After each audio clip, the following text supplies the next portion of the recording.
Happy New Year! Alam mo ibig sabihin ng putukan? Paalisin natin ang masamang spirito sa taon na nagdaan. Para clean slate, mabango, malinis, walang bad spirit sa bagong taon. Tayo mga Katoliko, sinabi sa atin, magsimba tayo'y magkomunyon. Kasi papasukin natin the real good spirit who is Christ the Lord. So hindi tayo nagpapaalis, tayo'y tumatanggap. At ang tinatanggap natin ay ang Panginoong Jesucristo. Therefore, in this new year, when we say prosperous, manigong bagong taon, prosperity is when we have the greatest treasure that is Christ.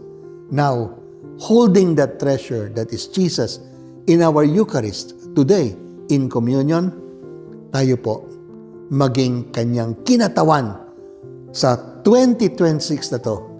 Sino man ang makalapit sa atin, nakilala na nila, hindi basta't isang tao, isang Kristiyano.